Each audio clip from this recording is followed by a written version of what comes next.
জানেন কি এগুলো কি পাতা বনে জঙ্গলে হয়ে আছে? এগুলোর নাম হচ্ছে গাঁদাল পাতা। এগুলো ভারত এবং বাংলাদেশের বিভিন্ন জায়গাতেই পাওয়া যায়। এগুলো বিশেষত বনে জঙ্গলে বেড়ার ধারে এগুলোকে হতে দেখা যায়। এগুলি খুবই উপকারী এক ধরনের পাতা। ভীষণ গন্ধ, খারাপ গন্ধযুক্ত পাতা, সেই জন্য এগুলোকে অনেকেই এড়িয়ে চলে। কিন্তু এর ভীষণ গুণ আছে।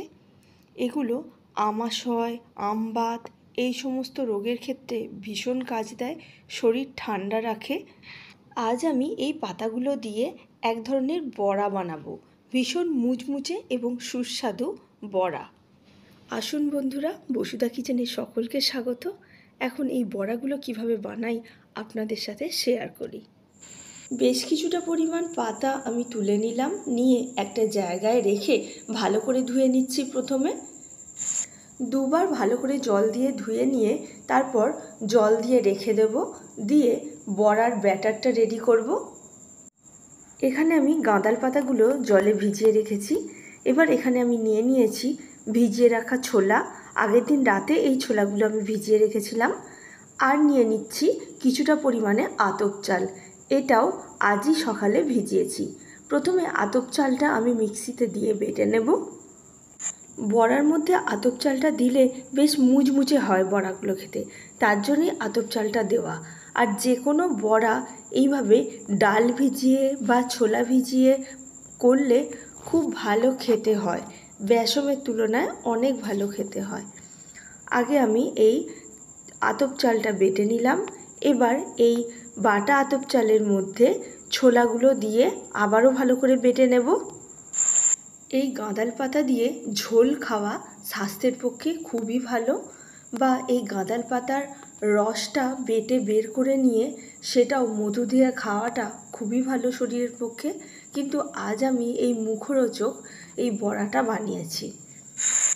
এই পাতার গন্ধটা যতটা খারাপ, বড়াগুলো কিন্তু দেখতেও সেরকমই কালো কালো, কিন্তু এই পাতা দিয়ে বানানো বড়াটা খেতে ভীষণ সুন্দর। এবার আমি এই গাঁদাল পাতাগুলো দিয়ে দিচ্ছি। আতপ চাল আর ছোলা একসাথে বাটা হয়ে গেছে, এর মধ্যে গাঁদাল পাতাগুলো দিয়ে আবার ভালো করে বেটে নেব, তাহলেই আমার পেস্টটা তৈরি করা হয়ে যাবে।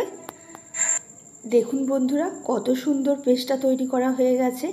একেবারে মিহি পেস্ট করবার কোনো প্রয়োজন নেই, এরকম পেস্টটা করলেই বড়াটা খেতে ভীষণ সুন্দর হবে। এবার আমি ব্যাটারটা একটা গামলার মধ্যে ঢেলে নিচ্ছি। এবার বাকি উপকরণগুলো এর সাথে মিশিয়ে নেব। এবার আমি দিয়ে দিচ্ছি স্বাদ মতো লবণ, কালো জিরে, চাট মশলা এবং চিলি ফ্লেক্স। এই সব উপকরণগুলো দিয়ে ভালো করে এই ব্যাটারটা ফেটাতে থাকবো। এদিকে যতক্ষণ আমি ব্যাটারটা ফেটাতে থাকবো ততক্ষণ গ্যাসে কড়াই চাপিয়ে তার মধ্যে সাদা তেল গরম করতে দিয়ে দিয়েছি। ব্যাটারটা ভালোভাবে ফেটানো হয়ে গেলেই সাদা তেলের মধ্যে দিয়ে দিচ্ছি একটু একটু করে ব্যাটার। ছোট ছোট করে বড়াগুলো ভাজবো, গাগুলো ভীষণ ক্রিস্পি হয়, খুব ভালো লাগে খেতে। গরম ভাতের সাথে এই বড়া খুব সুস্বাদু লাগে।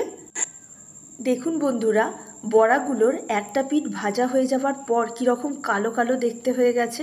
কালো কালো দেখতে হয়ে গেছে বলে ভাববেন না যে বড়াগুলো খেতে খারাপ। বড়াগুলো কিন্তু ভীষণ সুস্বাদু এবং মুচমুচে হয়েছে।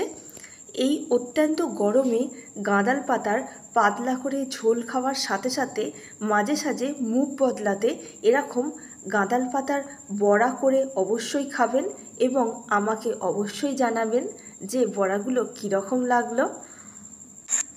এই বড়াগুলো ভাজা হয়ে গেছে, তুলে নিলাম। এরপর আরও ব্যাটার আছে, 3-4 বার করে আমি সব ভেজে তুলে নেব, তারপর ভাতের সাথে গরম গরম পরিবেশন করে দেব। আমার পুরো ভিডিওটা দেখার জন্য সকল বন্ধুকে অনেক ধন্যবাদ জানালাম।